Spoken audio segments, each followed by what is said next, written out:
Les réseaux sociaux ont changé à jamais le quotidien du Cameroun. Et donc les gens passent beaucoup plus de temps à être distraits par toutes sortes de commérages qui circulent, des petits scandales. Et les influenceurs camerounais ont bien compris le game. Avec les influenceurs, moyennant un budget à minima de 2000 $ aujourd'hui, on a des millions de personnes qui sont touchées en moins de 48 heures. Leur force de frappe est si grande que même le gouvernement fait appel à leur service. Après la vidéo de la CAN, il y a plein de ministres qui appellent. Là, en l'occurrence, on va tourner pour le ministère de la fonction publique. Et là, c'est l'une des influenceuses. Regardez comment elle trône en plein milieu d'un carrefour. Par exemple, cette marque, en gros, elle va te payer. Tu représentes à haute voix. On ne dit pas ça à haute voix. Des sommes qui donnent parfois le tournis et enflamment la toile. Au Cameroun, beaucoup d'influenceurs perdent à un moment leur aura. On a l'impression que ce sont des panneaux publicitaires. En réalité, derrière l'écran et les claviers, se cachent des jeunes qui tentent de s'en sortir en saisissant une opportunité qui s'offre à eux. Des entrepreneurs qui se façonnent une image. Des mères de famille qui veulent casser les clichés. Quand on parle de l'influence, il y a beaucoup de personnes qui pensent que c'est juste parce qu'on a envie de montrer la belle vie. Il y a des gens qui en sortent de là avec de grands projets. Il publie donc Je suis, dans un pays où chaque jour, quand on dort et on se réveille, il y a de nouveaux dossiers.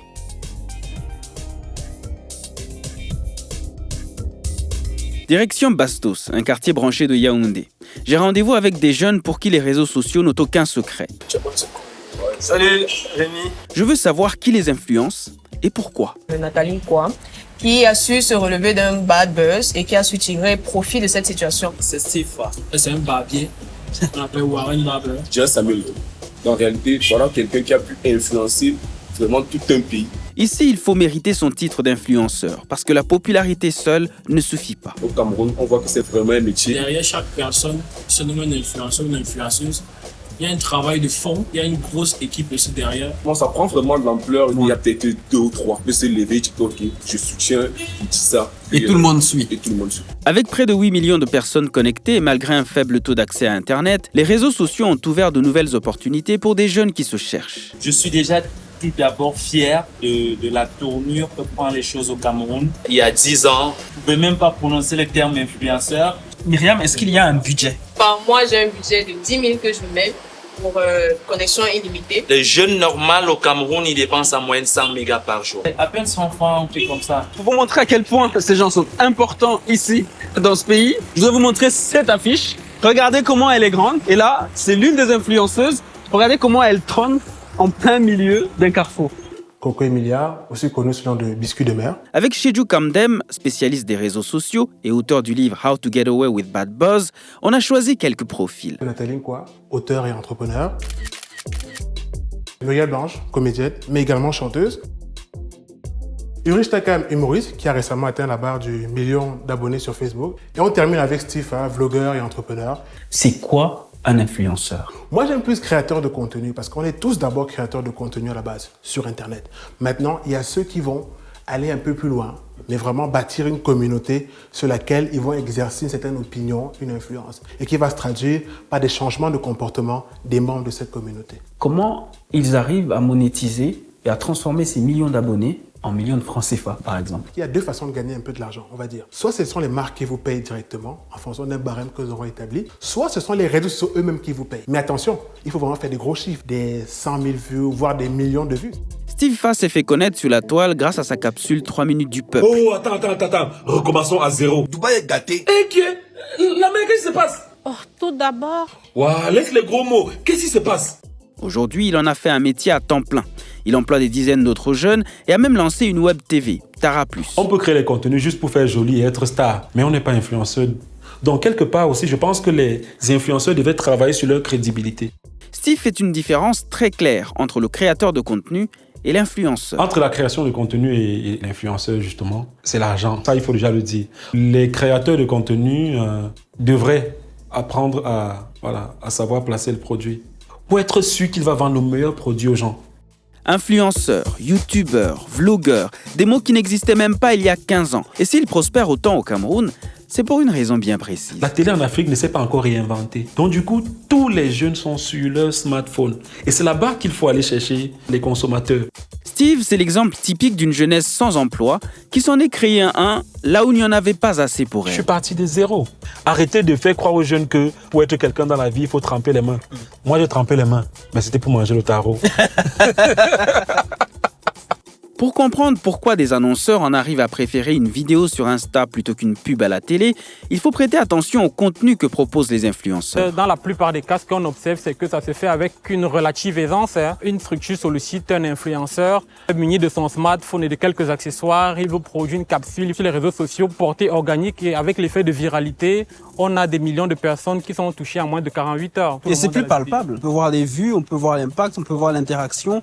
Donc c'est quelque chose de tangible. Perdons pas de vue que de plus en plus les jeunes, les digital natives, ont cette attitude de méfiance vis-à-vis des médias traditionnels, notamment des médias de service public.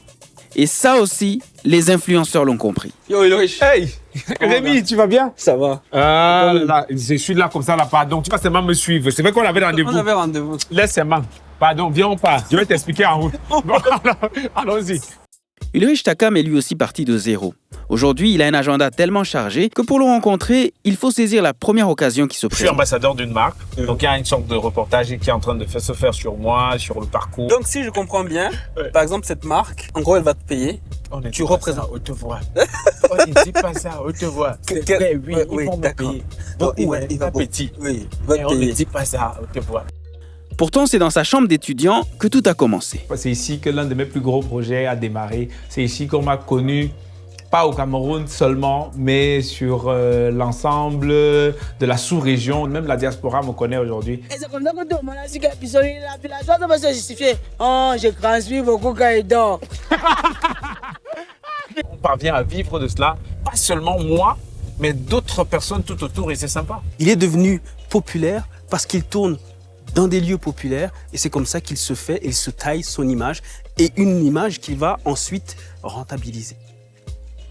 Si tout cela était possible, c'est grâce à des pionnières comme Diane Audrey qui ont ouvert la voie. En 2014, quand on a lancé Visiter l'Afrique, il y avait très peu de plateformes qui mettaient en avant le tourisme. Donc c'était quand même un challenge de présenter l'Afrique autrement. Par contre, c'est que les Africains voulaient se réapproprier leur discours. Diane Audrey craint qu'à force de rentabiliser leur notoriété, les jeunes influenceurs ne deviennent plus que des panneaux publicitaires. Je pense qu'il y a toujours eu des influenceurs. Maintenant, qu'est-ce qu'on en fait? Qu'est-ce que les influenceurs en font? Ils deviennent ensuite gages de certaines valeurs qu'ils doivent définir, qu'ils doivent assumer, qu'ils doivent incarner. Et il y a une explication sociologique à cela. Il y a une phrase qui m'a marqué quand je suis arrivé ici au Cameroun. Chaque jour qui passe, il y a un nouveau dossier. Est-ce que vous pouvez nous expliquer pourquoi?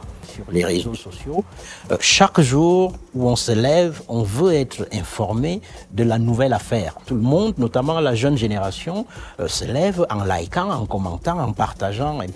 Ce phénomène nouveau inquiète le sociologue qui fait ce triste constat. Et donc les gens passent beaucoup plus de temps à être distraits par toutes sortes de commérages qui circulent, des petits scandales. Il faut mobiliser ces outils comme étant des armes d'éducation massive. Avant de quitter le Cameroun, je fais un dernier arrêt à Douala. Je voudrais rencontrer une autre influenceuse afin d'avoir le fin mot de l'histoire. Là où nous sommes, c'est un salon de beauté, si on peut Oui, dire ça comme ça. Oui, c'est un salon de beauté. C'est la résultante, par exemple, de cette concrétisation de ton influence? Il y a beaucoup de personnes qui pensent que c'est juste parce qu'on a envie de montrer la belle vie. Mais ce n'est pas que du rêve. Il y a des gens qui concrétisent vraiment et qui en sortent de là avec des grands projets. Il y a par exemple cet institut-là que j'ai depuis pratiquement 2 ans. Donc vraiment, j'essaie de tirer le côté positif de cette influence-là. Parce que ça ne va pas durer toute la vie. Muriel veut avoir plus que de l'impact digital. Elle veut avoir un impact social. Par exemple, au lieu de dépenser de l'argent pour fêter l'un de ses anniversaires, elle a préféré l'utiliser pour scolariser une dizaine d'enfants dans le besoin. Quand tu as des personnes qui te suivent au quotidien et parmi ces personnes-là, il y a des gens qui sont dans le besoin et qui te demandent de l'aide, pourquoi pas aider ces personnes-là qui ont besoin de moi? Beaucoup y ont vu une tactique pour créer plus de buzz. Mais pour elle, c'est une façon de rendre à ses followers ce qu'elle a reçu. C'est une bénédiction parce que tu n'as rien demandé à personne. Tu n'as pas demandé à être où tu es. Et alors, si tu es là-bas et que tu as la possibilité d'aider les gens, de tendre la main aux autres et que tu ne le fais pas, ça veut dire que quelque part, tu ne mérites pas ta place. Et vous, qui vous influence et comment? Taguez votre influenceur en commentaire. Cameroun, pays des tontines et du Congo-Ça, mais aussi terre de refuge. Regardez d'autres épisodes sur le Cameroun et abonnez-vous à AJ+ Français pour ne pas rater les prochaines vidéos.